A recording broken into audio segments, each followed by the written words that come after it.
Good morning and welcome to this edition of EMS Now Up Close. I'm Eric Miskell. I get to speak again today with David Schild, with the Executive Director of the PCBAA, who you should all know and love by now. Always appreciate getting these updates. David, it's been, I think, since February since we last spoke. Yeah, Uh, and as always, a lot of developments in and out of Washington on the microelectronics front. So I appreciate the opportunity, Eric. Yeah, absolutely. Well, let's start there. Let's start kind of big picture. I mean, I wanted to follow up on a couple points, but you've had annual meetings, you have been interactions with Congress here. Bring us current. Where are things at? What are you doing? Sure. So, of course, there is the normal budgetary cycle in Washington, and people say, well, it's an election year. Washington's not focused on anything but presidential debates and where we're going to be at the polls in November. But in fact, the business of government continues. And the president's budget being introduced in February, late March for consideration, we can talk about that in more detail, is obviously a focus of our group because we're an advocacy and communications focused association. But as you mentioned, we also put boots on the ground. And what that means in 2024 is that we brought about 50 executives from all across the ecosystem, right? Not just PCB manufacturers, but critical materials suppliers, tooling, processes, assembly, test. Folks from every sort of part of the value chain came to DC in June for our 2024 annual meeting. We both heard from subject matter experts and relevant government officials from the White House, from the Pentagon, from Capitol Hill, but we also spent a day directly lobbying on behalf of our issues. As you know, we've got a bill, HR 3249, the PCBs, or Protecting Circuit Boards and Substrates Act.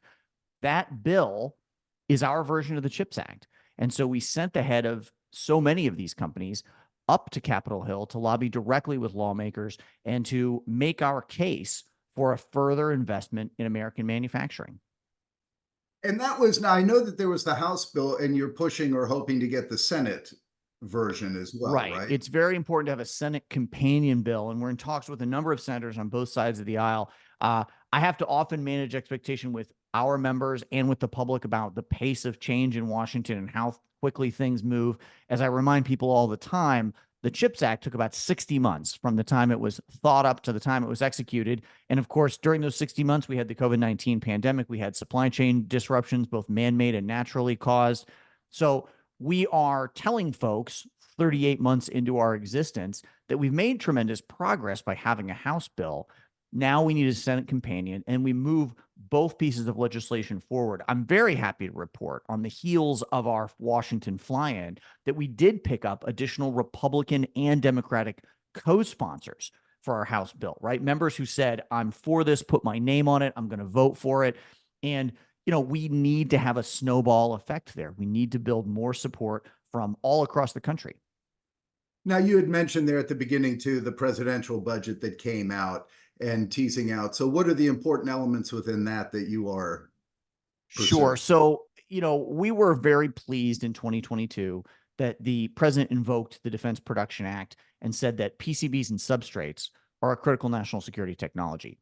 That is sort of a hunting license for the Pentagon. And where the bullets get put in the gun, to continue that metaphor, is in the form of DPA budgeting. Now, in the last few years, you've seen monies through the Defense Production Act flow into companies like Calumet, companies like Green Source, and others to do leading edge PCB and substrate manufacturing. That's great.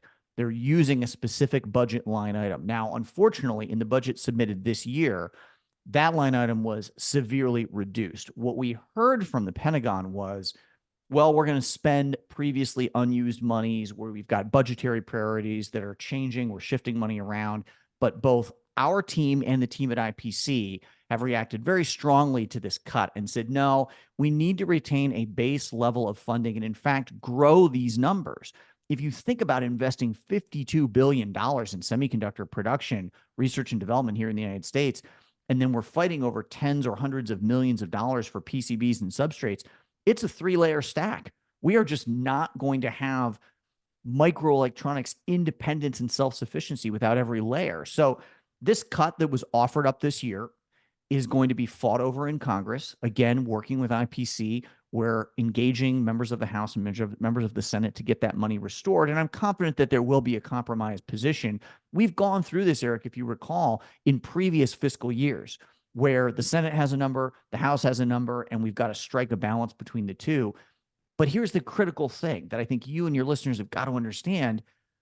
Members of Congress are not going to make informed decisions on the budget if our industry doesn't go in and educate them. That's why we say our mission is to educate, advocate, and legislate. You can't expect everybody on the Hill to understand the critical role of printed circuit boards if you don't go tell that story. So that's, again, why we do a Washington fly-in and why through the presidential budget cycle, right, theoretically starting in February, ending in October, we're at the table.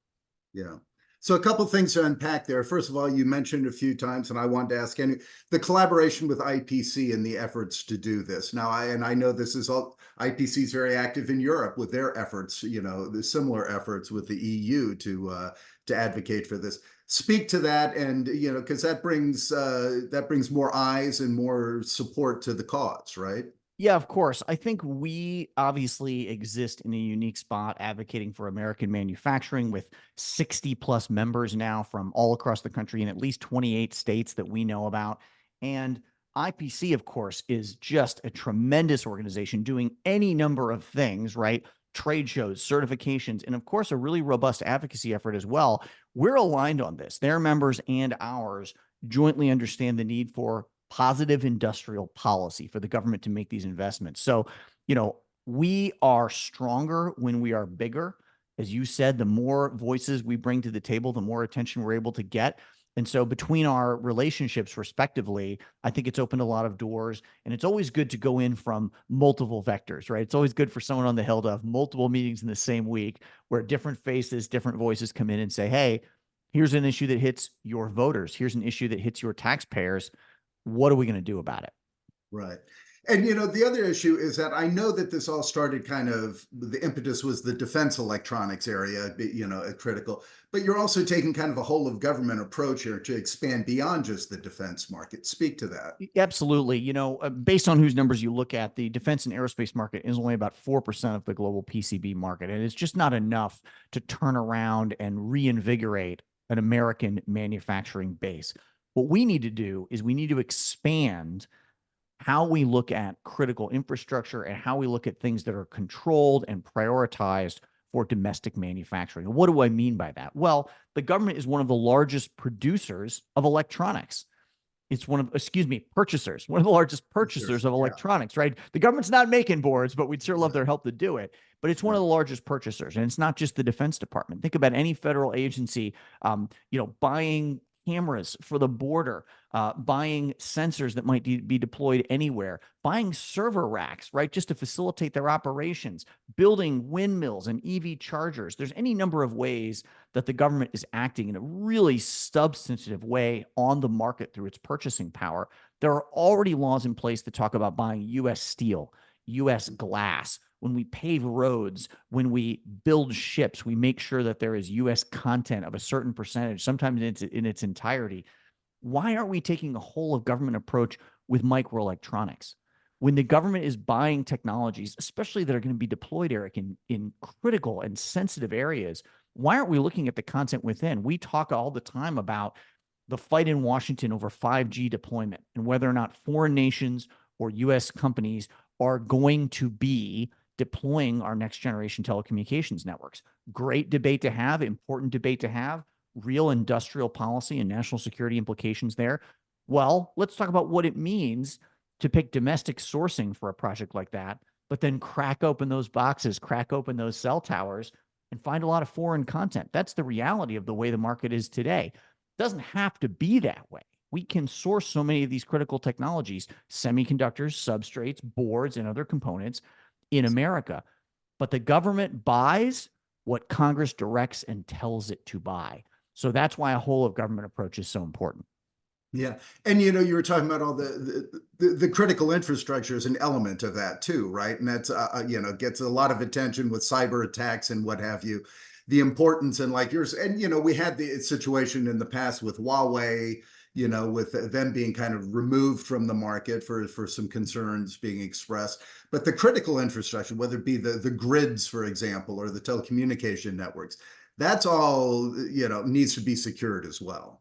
You're absolutely right. That's a message that our outgoing chairman, Travis Kelly, and our incoming chairman, Shane Whiteside, have hit over and over when they talk to policymakers and academics and journalists, because we have now for several decades in this country understood that critical infrastructure is something that needs to be protected, right? The way it's constituted, the hardware that's purchased.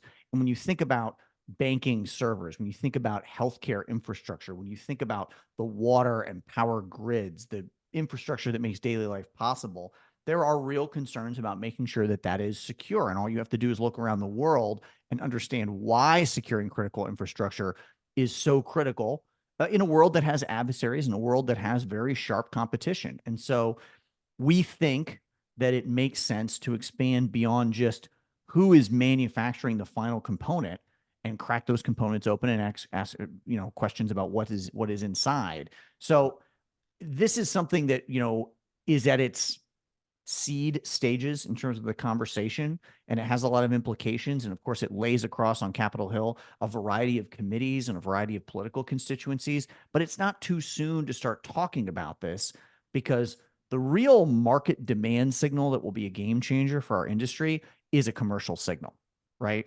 And we understand, and this is something we talk about a lot in Washington, certain commercial applications are probably going to stay offshore and overseas, right? I say, for example, the boards in dishwashers, the boards in garage door openers, probably going to remain in an overseas production posture for the foreseeable future. That's fine. But we need to ask harder and tougher questions about where we're sourcing the boards for critical infrastructure, as you point out. Mm-hmm. And we were talking before we started the interview about just some of the market data that we've been sharing. In the U.S. or North America, U.S. right now is what, about 3.4, 3.6% of global production of printed circuit boards, which is just amazingly low, right? Considering, and we're looking at that also with the consumption side of it, not what's sold in, but what's being consumed, being, 5 times that, 5x the what we're producing. So there is certainly the need. There's certainly the market is here. What's inhibiting that? Just the low cost from overseas and people having become addicted to cheap? Yeah, I think obviously it's a driver of cost, right? When we talk to the heads of supply chain and heads of purchasing for large OEMs, what they will tell you is, hey, post-COVID, I want to diversify my supply chain. I want to source globally. But where am I going to go? First, there's a cost issue that's very real. And secondly, there's a capacity issue. Can US producers meet the demand? And so we have a little bit of a chicken and egg situation. And what our business leaders always say is, we need to be able to show Wall Street, we need to be able to show the investor community a business case based on a real demand signal. There is going to be a customer that wants to purchase these boards at scale. It went overseas because globally, right, and in all sectors of the economy, offshoring and cheap production overseas became attractive for a variety of reasons. But here's something important that I think I got to say, Eric, which is this didn't happen by accident, and it didn't happen just because the invisible hand of the market went to work. Other governments decided they wanted to own these industries. And I was having this conversation with somebody from Washington just the other day. Hey, did China, did Taiwan, did Japan do anything to try to own certain microelectronics verticals? The answer is absolutely yes. Absolutely. Subsidized housing for workers, free land given away to build factories on, and real concerted industrial policy, because they saw the opportunity. They saw where the market was going. And I think, candidly, the United States government is playing catch up on industrial policy. I'm not critical of anything that's going on. I love to see what's happened in the last 5 years, a focus on making the things that we need here in America. But let's not pretend that other countries didn't have this idea 10, 20, 30 years ago. They absolutely did. It drove down costs. And so we say foreign subsidies because those take a variety of forms and factors, but it is very real. So you talk to the customers and they say, price is an issue. Capacity is an issue, but I want to diversify my supply chains. And they price risk into their models. What is the risk of making 6 out of 10 PCBs in one country? What is the risk of having everything on the other side of the Pacific Ocean? It's very real. And risk in the most responsible companies, I think, does get priced into these equations. So we've got to get the government doing the kinds of things that our global competitors have been doing for decades. And you don't have to look any further than the CHIPS Act. The CHIPS Act is the case in point that this can be done. It can work. Factories are going up in places like Ohio, in New York, in Texas, in Arizona. It can be made to work. Now let's just finish the fight and get to the rest of the stack. And as you've mentioned before, when I've spoken to you, know that 53 billion for the CHIPS Act attracted what, 350 million in additional, right? It's A billion, not really million. Oh, Yeah. oh, oh no. The street and the investment community absolutely look at government action as a bellwether, as something that they can follow the lead of. And so, by some numbers, I think the Wall Street Journal said about $462 billion moving off the sidelines. Now, these are announced commitments Right. since the $52 billion in CHIPS Act was enacted. Now, the government's doing an aggressive job this year to move CHIPS money out the door. There was just a $1.6 billion announcement this week around advanced packaging, which is great. Mm-hmm. But of course, the CHIPS Act is constrained. It can only do so much. It talks about semiconductors. It does not talk about the rest of the technology stack. So we think still need our own piece of legislation, but you're absolutely right. Your core point, what's going to get this private money off the sidelines? They look at Uncle Sam. And if Uncle Sam pulls his wallet out, they're inclined to start writing checks as well. Yeah. And as you indicated in your comments, it took the other governments, it took them 20 years to develop to where they are. We're not going to turn this around in a year, right? As you said, the CHIPS Act was 60 months. This is going to take a while, but the indicators are positive. The momentum is starting. Awareness is always the key first step. It can be difficult in Washington and, of course, in the business community writ large to get trapped by short-term thinking. What's going to happen in the next quarter? What's going to happen in the next election cycle? But you're absolutely right. In a competitive global marketplace, our main competitors are playing a long game, a multi-decade game. We've got to stay committed on the industrial policy front. We've got to understand, and I think when you see smart people writing and talking about this, they are saying it, that the CHIPS Act is a first step. The designation under DPA for boards and substrates is a first step. And we will always be there to suggest what steps 2, 3, and 4 and beyond are. And that's why, again, I'm so thrilled that we've gone from 5 members to 60 members, because the companies that are coming in, they're across the entire ecosystem. It's not just board shops, right? It's critical materials suppliers. It's folks in the test, assembly, and packaging space. It's all the manner of folks who look at a future with a healthy and robust American PCB market and say, hey, that'd be good for me. Yeah. So let's talk about the membership. It's growing, and I always love hearing those numbers when we speak every quarter. So you said 60 plus now. What is the message that really that resonates best when you're talking and getting new members? What is that message? I think it is the rest of the story has yet to be written, and we need you to be a part of it. And by that, I mean the CHIPS Act is just such a high profile piece of industrial policy. I can't imagine any CEO in the manufacturing sector who doesn't look at this and go, wow, look at the government pouring massive incentives and the power of the White House and the power of the Commerce Department into making sure we have a secure footing for a specific technology. People look at that and they ask the natural question, what about me? I'm a partner of Intel. I'm a partner of TSMC, but I'm not seeing any love from the government. That's where PCBAA comes in. And I think we occupy, as we talked about earlier, a unique space. Is there anybody else out there spending all of their time and energy to educate, advocate, and legislate for an industry that, as we've discussed, has contracted severely? A lot of these folks are multi-generational businesses that have only seen contraction in terms of microelectronics manufacturing. They want to reverse that trend. And, we're a relatively new voice, but I think the reason that we've grown so quickly is because we're filling a vacuum. And when I talk to companies every week, I say, we're going to go to DC, we're going to make the case, we're going to tell your story in a way that hasn't been told before. And this is the other thing, Eric, the time is right now. The government is focused on this. The news cycle, everything that's happening with global supply chains supports it. The geopolitical competitions that are going on. We need to strike while the iron is hot. We need to act while there is a focus on these issues, because Washington will turn its attention to something else. And so there is an urgency to act now, and I think that's part of the appeal. Plus, we've got some of the biggest and best names in the industry, right? We've got these marquee companies, Summit, Interconnect, TTM, Inselectro, Isola, right? And that's just the tip of the iceberg. These names are big players. And so their suppliers and their customers see it and say, maybe this is something I should be a part of. Yeah, I went through, I was actually looking at the member list on your site here, prior to the interview, and it's good to see that that you're attracting companies from other supply chain, not just the fabs, not just the materials guys, but you're getting more. And there's even some EMS in there, right? So they're Yeah. starting to come around. It's really thrilling to see, Microboard, STI, Remtech, EMX, Winonix, right? Hyperion, a substrate company. It's really thrilling to see folks up and down the value chain come into the organization. And part of that is this is a tight knit community. These are folks who are buying from and selling to one another on a regular basis. These are business relationships that go back sometimes decades. And so when somebody like Travis Kelly or Shane Whiteside says, "Hey, I'm leading this organization," it does attract a lot of attention. And people say, "Is this something that it makes sense for us to be a part of?" So I'm thrilled that the answer is yes.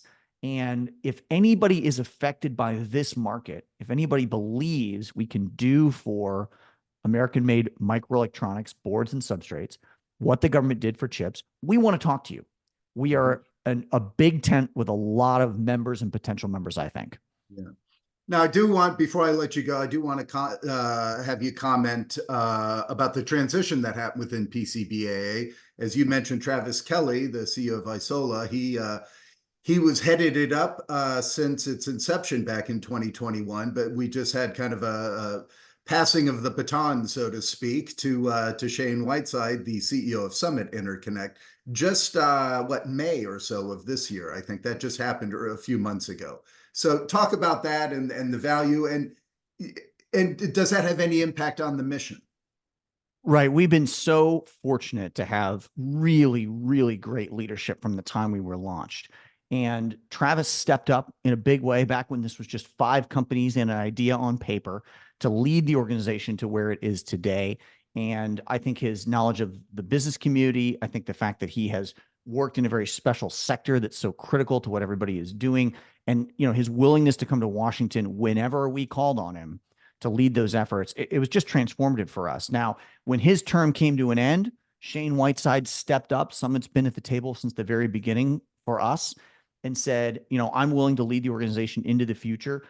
I don't think the mission is going to change. Educate, advocate, and legislate on behalf of American PCB and substrate makers and their critical materials suppliers, their business partners. Shane's got a lot of enthusiasm. He's got deep roots in the industry and a passion for what we're doing. He is absolutely willing to wear out the shoe leather on Capitol Hill. I've walked into a lot of Hill offices with him. He's very good at this. And so, he's also leading one of the largest board manufacturers in North America. And so, I think it's a high profile move to put him into this leadership position. And our board and our broader leadership has every confidence that he's going to take us to an even greater place.